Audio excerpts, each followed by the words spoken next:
They say the mountains of West Virginia never forget lies or secrets. I actually don't know what they say. What do they say? Apparently, it's just they remember everything. Enough yapping about West Virginia's dementia. We're here to talk about the miners, the settlers, and the ones that they left dead behind, forgotten. What we're talking about today. 5 ghosts. And while yes, most of y'all have never even worn all this attire out at once, I'm wearing it in my house. That is heated. Because it's freaking cold outside. I mean, like, cold. It's called the Screaming Tunnel of Dingus. I actually could not find any way to pronounce this name besides this random YouTube video that's 11 years old. Countless tragedies that this tunnel has claimed.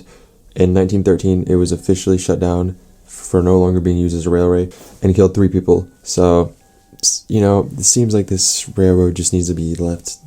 This tunnel just needs to be out of here. And the tunnel was built in the mountains in the 1890s and finished built in 1892. And just from 1892 to 1917, hundreds of people died. Actually, we don't even know how many people died because they think it's in the hundreds. There were at least 2 insane train accidents. First in 1897 that killed 7 people, unfortunately. And then the other one in 1905, which I didn't even know 2 trains could have a head-on collision, but that's what happened, and 3 people were killed. And that's another reason why the legend of the Screaming Tunnel. Apparently they say their bodies were trapped and now their spirits are just stuck there trying to get out from under the rubble of the train. Now, whether it was all the miners who died building the tunnel that makes the tunnel scream to this day, or it was even the famous story of a lady, one of the miners' wives, who got stabbed there and was left just to die and bleed out, and her screams apparently are even engraved into the wall, if you know what I mean by that, like a metaphor obviously, and you can still hear it to this day. I don't know which one is worse, being trapped under the rubble in a train accident. Actually, that's the easiest, the best way I'm going. I ain't getting stabbed left to die. Now it's time to talk about the Greenbrier ghost, America's only ghost case that actually led to a murder being solved.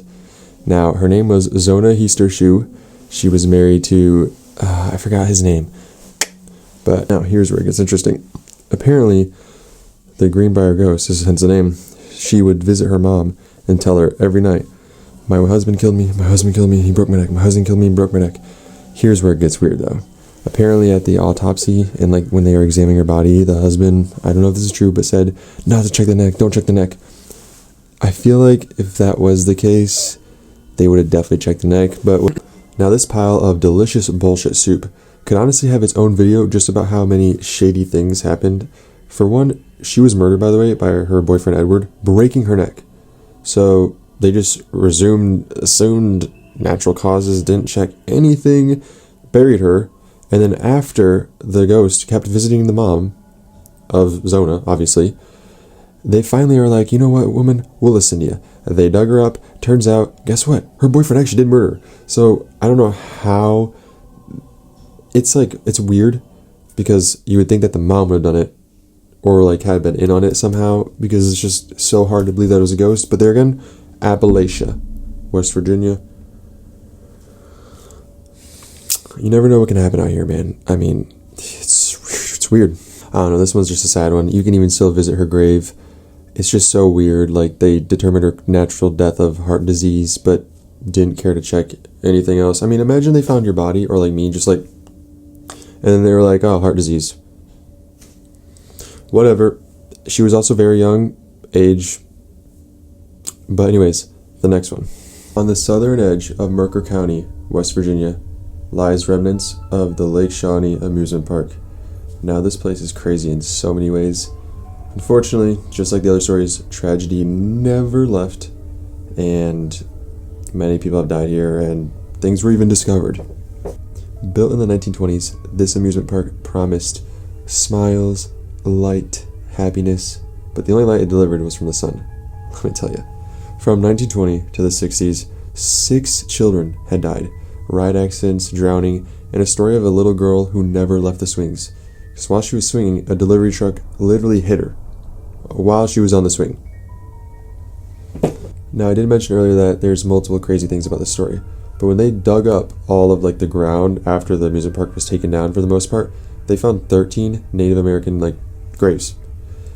I don't know what the coincidences are of that, but that's some weird stuff that I don't like. Apparently, if you go there at night, The swings are still there. You can even hear laughing from little children that slowly fade into screams. Maybe Mothman too. In the heart of Weston lies what used to be there, the Trans-Allegheny Asylum. Now, just like all asylums back in the day built in the mid-1800s, we all know where this is going. We're talking mistreatments, violent deaths, just torturing basically, and of course, overcrowding per usual. I don't know why, those are all the common thing with asylums though. And disease outbreaks too. Why not? They housed 10x the amount of people that they were supposed to house in the asylum. So many deaths happened, and mainly inmate on inmate, with some of the most famous ones being a guy used wood from his bed and literally sharpened it. I don't know how he did that, but just crafty guys, forks, stabbings like that. A bed frame was used, and a guy was actually hung by a ceiling lamp from the other inmates. Sounds like an absolute horrible place to be in. There's even reports of guards literally throwing inmates who were misbehaving or not following orders, which, let's be honest, probably wasn't that bad. And they would actually take them, put them in the cells with the quote-unquote very dangerous inmates that were known to just lash out and hurt people. And that was their punishment. And they'd be locked for days, and apparently some of them even died, which is just crazy that this was a time so close to where I live, and I'm baffled. Now, earlier, I couldn't decide if I was going to include the infamous Mothman, one of the best cryptids there is. I mean, come on, hands down, right? Or if I'm just going to stick with the theme of, more ghostly apparitions, haunted places, but I decided just to include both of them. Last but not least, we have Mothman as an honorable mention. One of the coolest cryptids, actually probably my favorite, because he's seen as two sides. Either this evil Mothman entity that causes disasters, or almost like a beacon of light that tries to warn people of these disasters. Obviously, the most famous one being the Silver Bridge in West Virginia on 1967, killing 46 people when it collapsed. He was apparently seen on the top of the tower thingy, just sitting there looking down at the people, right before the bridge collapsed. Mothman was seen at Chernobyl. It's just less documented, and other disasters. So I think that's really cool how he's got two sides to him in a way. Is he evil? Is he good? I don't know, but I like him. Anyways, guys, that wraps up this video. Thank you guys for sticking around, and hopefully y'all see us on the next one. West Virginia has so many secrets, so many crazy things that happen there, and even more disasters that I can't wait to talk about. Sad, but can't wait to talk about it. So see you guys in the next one.